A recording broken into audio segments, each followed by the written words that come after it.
ज्योति steno typing college में आप सभी का स्वागत है बच्चों। मैं अब आपके सामने डिक्टेशन पढ़ने जा रहा हूँ। ये डिक्टेशन जो है 80 WPM और 100 WPM वाले स्टूडेंट्स के लिए इम्पोर्टेंट है। आपका कोई भी किसी भी डिपार्टमेंट का एग्ज़ाम है, SSC का है, DSSB का, DRDO का है, CISF का है या BSF का है, कोई भी एग्ज़ाम है आपका, कोर्ट का है, तो उन सब के लिए ये डिक्टेशन इम्पोर्टेंट है। पहले इसको अच्छे से सुनकर लिखें, फिर इसको पढ़ें, पढ़ने के बाद जो है वेबसाइट पर टाइप कर दें। बहुत सारे बच्चे जो है लिख करके छोड़ देते हैं। ये हमारी वेबसाइट है jyotistenotipingcollege.com। इस वेबसाइट पर आप जाइए, वहाँ पर एक बटन है admission for government job only, उस बटन पर क्लिक कीजिए, वहाँ अपना रजिस्ट्रेशन कीजिए और वहाँ पर जो है काफ़ी मामूली सी फ़ीस है इसकी, 500 रुपये महीना फ़ीस है। और जैसे वहाँ पर जा करके आप जो पुरानी डिक्टेशंस हैं यानी क्लास से रिलेटेड, जैसे 117 आज हम पढ़ने जा रहे हैं तो 116 उसमें पहले से हैं। इसके अलावा जनरल डिक्टेशन है, उसके अंदर उनकी संख्या 130 है। ये सारी डिक्टेशन भी अगर आप लिख करके टाइप कर देते हो तो आपकी नौकरी सुनिश्चित है। आप 80 का एग्ज़ाम निकाल सकते हो, 100 वाला भी आप एग्ज़ाम निकाल सकते हो। जो आजकल डिक्टेशन पढ़ी जा रही है तो इससे आप 100 वाला एग्ज़ाम भी निकाल सकते हो। तो मैं पढ़ने जा रहा हूँ डिक्टेशन नंबर 117। ये कैलाश चंद्रा से है। इसकी PDF वगैरह अगर आपको चाहिए तो वेबसाइट के ऊपर अवेलेबल है, वहाँ से आप जैसे आउटलाइन वगैरह देख सकते हैं। जो PDF यानी कि जो आउटलाइन मैंने बनानी सिखाई है उसको नहीं बदलना है, उससे अलग जो आउटलाइंस है उसको आप जैसे उससे ले सकते हैं और उसको जैसे अपनी आउटलाइन के अंदर जोड़ सकते हैं। तो dictation start after 5 second. Then sir we must find out the main reason why there were so many writ petitions and petitions for special leave to appeal to the Supreme Court. That was so because in most of these cases we had made the decision of that tribunal final.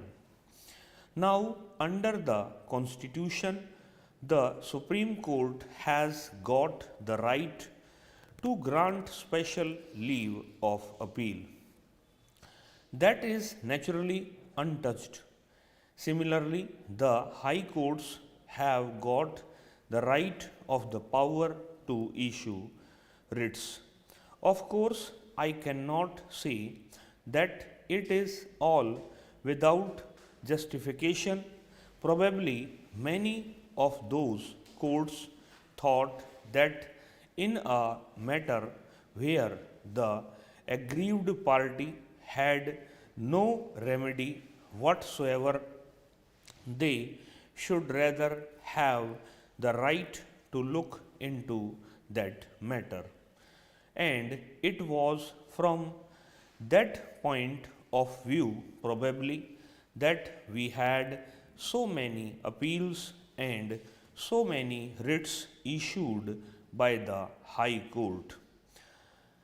Now we are going to provide in this measure for a direct appeal to the High Court itself.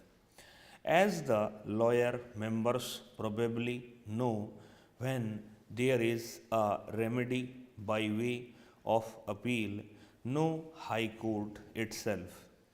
As the lawyer members probably know, when there is a remedy by way of appeal, no High Court ordinarily issues any writ, and the Supreme Court is not expected to grant any special leave of appeal. It has therefore been found desirable to provide straightway for an appeal to the High Court by an aggrieved party. This will also, I think, remove much of the delay which is ordinarily caused by these matters. Apart from that, sir, the clause itself mentions that the tribunal shall decide the election petition within 6 months and that the High Court shall dispose it of within 3 months.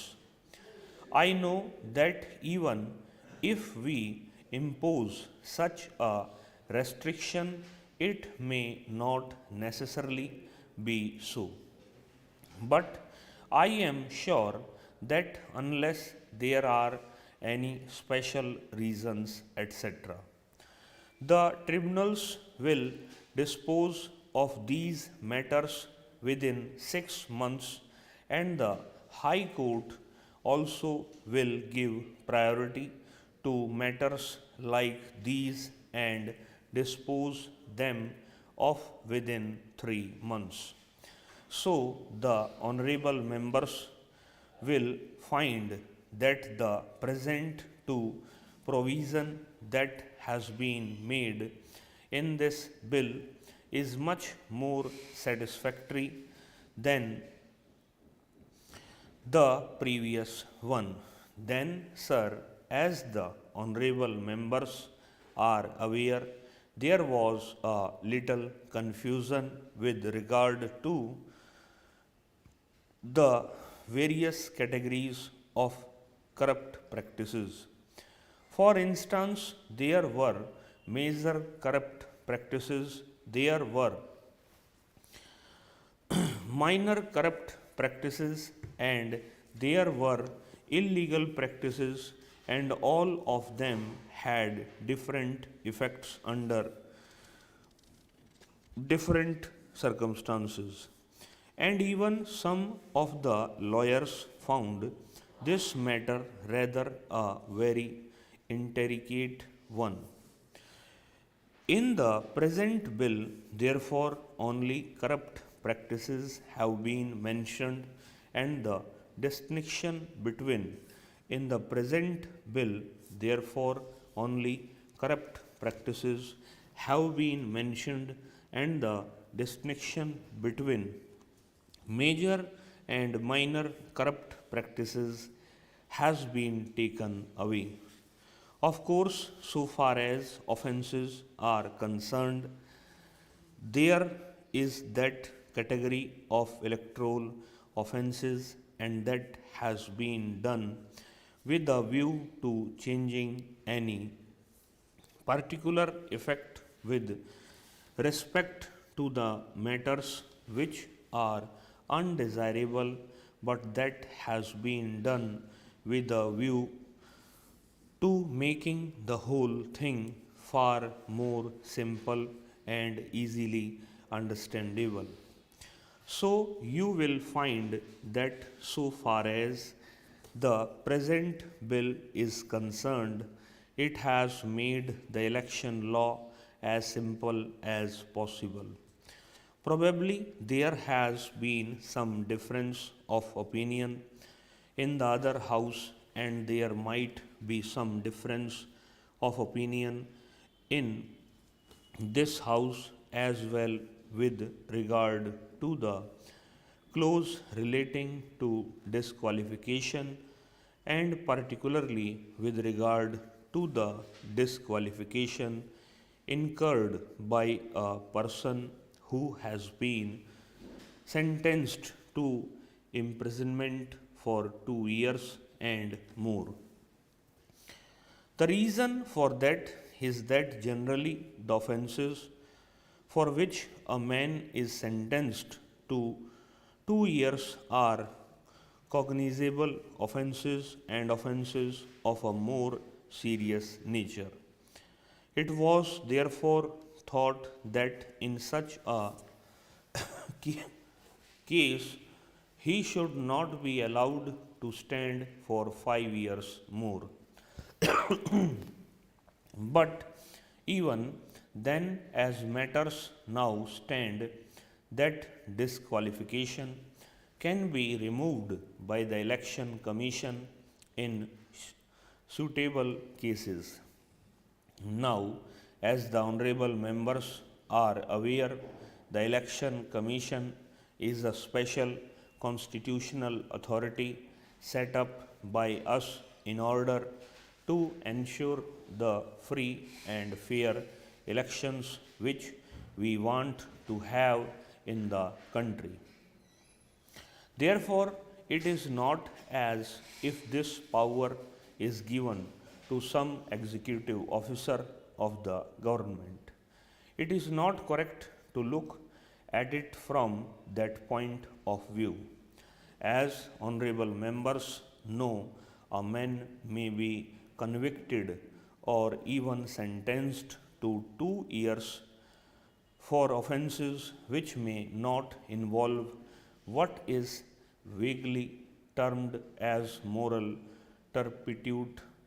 To introduce the words moral turpitude in a measure like this will not be desirable because it is a term which may have a different meaning in different conditions and the different types of circumstances. This moral turpitude is a thing which cannot be defined. Therefore, the other house thought that the best way and the best remedy out of this was to leave the power to the Election Commission itself, and I believe there has been no complaint till now in any proper case that the Election Commission has ever hesitated to remove disqualification if it could be done. I am sure that hereafter also there is no such danger so far as that independent authority is concerned. But to introduce the term moral turpitude in this measure, that very vague term has not been found. There are 1 or 2 other matters which were raised by previous speakers and which may be raised here also, and I will briefly refer to them. Some thought that we might make voting compulsory. It is a very difficult thing to do in a democracy like ours, which has just started functioning. We have adult franchise and 35 crores of people are involved. This is an impossible thing. You may compulsorily take a voter to the polling booth, but I don't know how you can compulsorily make him vote. Of course, there are 1 or 2 countries like Australia and Belgium where I am told this thing is being done, but with these exceptions all over the world, no country has thought it proper to do this on such a large scale. ये speed रही है लगभग 90 की। Website पे इसको लगा दिया गया, पहले इसको अच्छे से पढ़ें, फिर उसको टाइप करें, और टाइपिंग में जो एरर आते हैं उन पे काम करें। स्पेलिंग एरर तो स्पेलिंग पे काम करें, आउटलाइन एरर तो आउटलाइन को देखें। आउटलाइन के लिए पीडीएफ जो है उसमें डाल दी गई है, वहाँ पीडीएफ से आप जो है आउटलाइन देख सकते हैं। इस क्लास के अंदर इतना ही बच्चों। नमस्कार बच्चों।